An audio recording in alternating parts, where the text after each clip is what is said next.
everyday objects that have become obsolete. Ladies and gentlemen, welcome back to the channel again.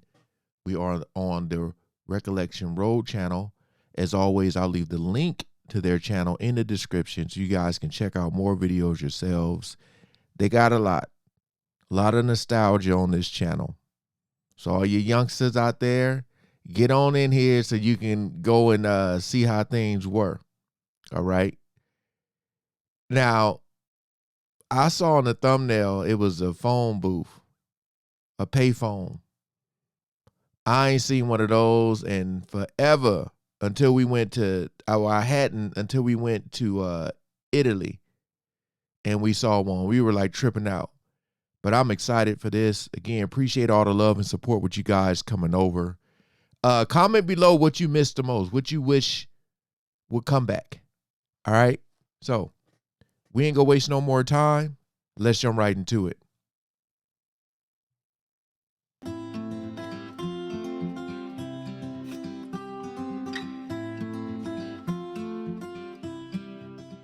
Before cell phones were in the pocket of every American, payphones were the only way to make a call when you were out of the house.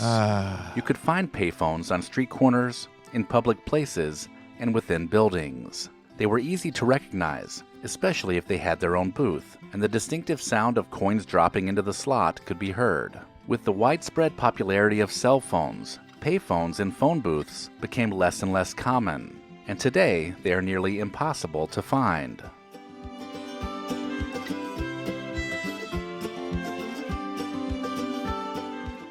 Cigarette vending machines were once ubiquitous in bars, restaurants, and public places. Ubiquitous. They offered a convenient way to purchase a pack of cigarettes without having to go to a store. These machines were usually operated with either coins or tokens. However, with the increased awareness of the health risks associated with smoking, cigarette vending machines were banned in many places, and the remaining machines were slowly phased out because they were in less and less demand. Did that say 25 cents? Man. TV Guide was a weekly publication that provided a comprehensive list of all the TV shows that were airing that week. It was an essential tool for anyone who wanted to keep up with their favorite shows. The TV Guide was typically delivered to your home or could be purchased at a newsstand. However, with the rise of cable and satellite TV, the number of channels increased dramatically, and it became impossible to fit all the listings in a printed guide. As a result, the TV Guide transitioned to digital platforms, and the printed version became obsolete. Yeah, I remember the TV Guide.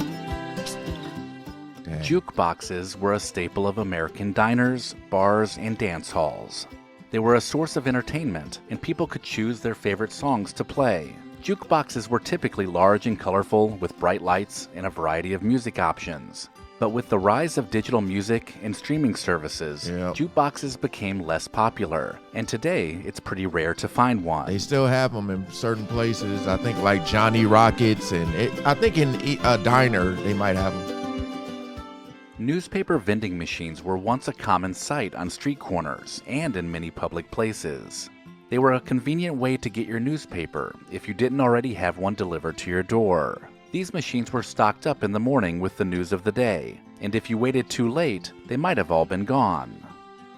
Newspapers and the industry in general have taken a big hit with the emergence of the internet, with many publications moving toward digital subscriptions. Newspaper vending machines have become much less common, and so today they are difficult to find, and often completely abandoned. I haven't seen one of those in a while. Phone books were thick directories that contained the names and phone numbers of people and businesses in a particular area. They were a staple of every household and were typically delivered to your home. The yellow pages. Phone books were organized by white pages, which were for residential, and yellow pages, which were for commercial, and they were a valuable resource for finding a phone number. These directories have now been replaced by internet search engines, and the printed version has become a thing of the past. The $2 bill was a unique currency note that was once part of regular circulation. Oh, they don't have this no more? It featured Thomas Jefferson on the front and the signing of the Declaration of Independence on the back. $2 bills were typically used as change and were considered rare because they were not often seen. These were fun bills to receive in a birthday card, and kids would often collect them. But the demand for physical cash has decreased dramatically, and the production of the $2 bills decreased, making them even more of a collector's item. Oh, look Vending at that. machines were a convenient way to purchase snacks and drinks on the go. They could be found in a variety of locations, including schools, hospitals, and other public places. Vending machines were typically operated with coins, and later bills, and they offered a variety of things to choose from, including candy, chips, and beverages. Today, there are fast food restaurants everywhere you turn, so vending machines are seen as a last resort.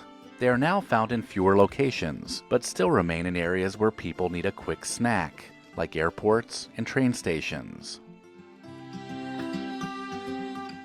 Typewriters were once the primary tool for producing written documents. Man. They were found in just about every office, and were also used for personal correspondence, so many people had them at home too. Typewriters were operated by pressing keys, which caused a mechanical arm to strike a ribbon and leave an impression on paper. They were reliable and durable, but had limitations in terms of formatting and correcting mistakes. So computers and word processing software made typewriters unnecessary, and today they are typically only used by enthusiasts. Is that David Letterman? Look like him. Film was once the primary medium for capturing images and recording events. It was used in cameras and movie projectors and was the primary source of entertainment in movie theaters. Film was reliable and produced high-quality images, but had limitations in terms of recording time and editing.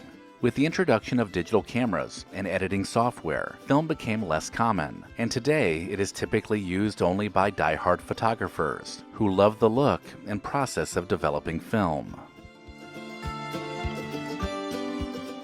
Fax machines were once the fastest way to send and receive documents over long distances. They were another feature of just about every office. Fax machines used a telephone line to transmit documents between two machines, but they had limitations in terms of resolution and image quality.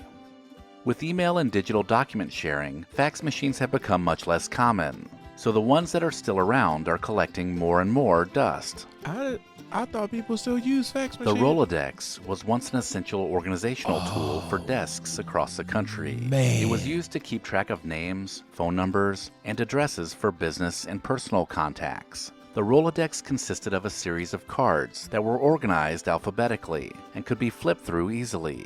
But once again, computers and now cell phones have pretty much made the Rolodex completely obsolete. Oh, I remember the Rolodex. Carbon paper was once a necessary tool for making copies of documents, and credit card imprinters were used to make a physical imprint of a credit card for payment. I'm looking at all this stuff, and I'm like, would we want this back? Or do we like how I just felt like it made it more, I don't know. I just feel like a lot of stuff is so easy now. It's convenient, it's quick, it's fast, so you can get to other stuff, but just seeing this stuff, man, it just seemed like people took more pride in what they were doing when they had to do it that way. You know what I'm trying to say? Carbon paper was placed between two sheets of paper, and then pressure was applied to create a copy of the original. This made paying with a credit card much more time-consuming, so the introduction of a digital payment system was welcomed, making the manual credit card imprinters disappear.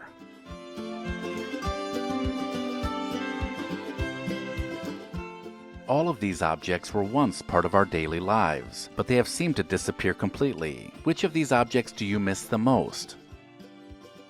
Let me know in the comments if I missed anything, and maybe even consider supporting the channel over on Patreon.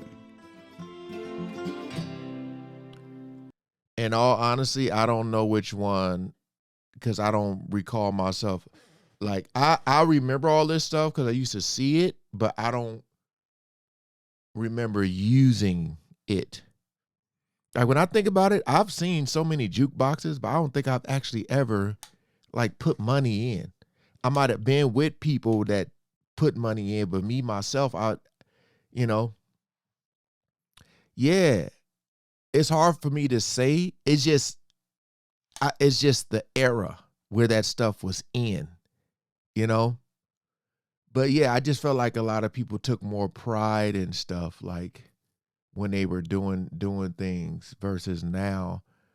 But I mean, stuff is quicker, it's faster, so you can get more stuff done and all that. But I mean, just to know that that stuff is like gone. Like that video I did the other day of the lady with the living in 1958, you know. I wonder how much of that stuff she has. Like, that's what I'm wondering. But all right, hey, again, appreciate you guys coming over and watching. Hope y'all enjoy, man. Peace out.